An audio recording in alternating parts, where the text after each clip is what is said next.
Hey ladies and gentlemen, this is a lesson tutorial for how to build shape number 3 in TinkerCAD. I created the shape here on this screen so you can see it. Before you begin, we also have a picture of it in our lesson slides and you can build it out of your plastic linking cubes. Okay? So, in order to build this shape, we are going to be creating a new design.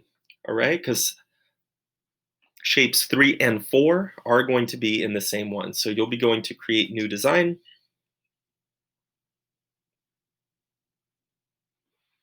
and you will be going here to the change name, and you're going to name it shape number 3 and number 4. Okay?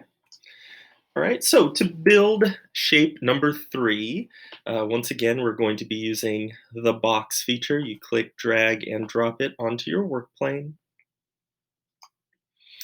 For mine, I'm actually going to start with the longest distance across, which is going to be 3 boxes across, and it's going to be helpful because when I'm using the copy and paste feature, it's going to put the next one slightly to the right. So then I can click it, drag it, and place it where it needs to go. Going to do the same thing again, copy, paste, click, drag, and release it. Okay?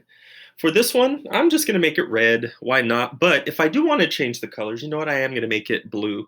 What I can do, and this shows us a feature in TinkerCAD that we can, with our arrow, click, drag, and make a box to select everything in it. And now I'm going to change it from red to that bluish color here.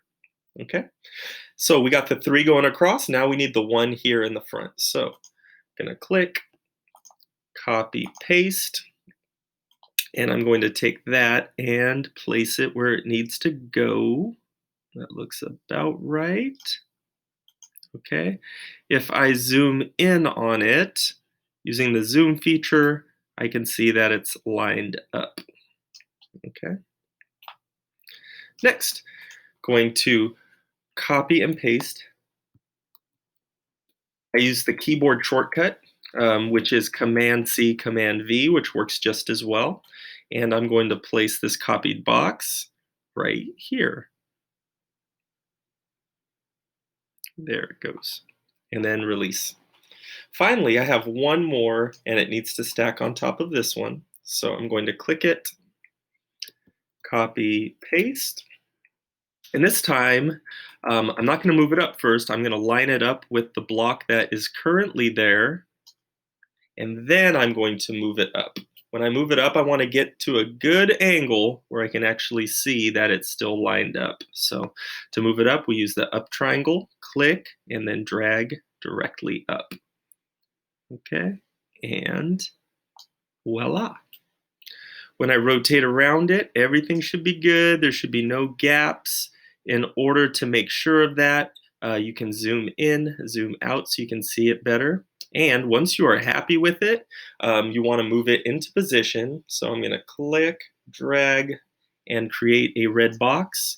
That will select everything, and now I can move the whole shape over to the side to give me room for shape 4, which we will be doing tomorrow. Once everything is selected and it is in place, another thing you can do is lock your shape. All right, and once you lock it, there's no editing, there's no moving, and it is set. All right, so by the end of today, you should be done with shape number 3 with space left for shape number 4, which we will be completing tomorrow. All right, I hope you have a good day. I hope this was helpful, and I look forward to seeing you soon.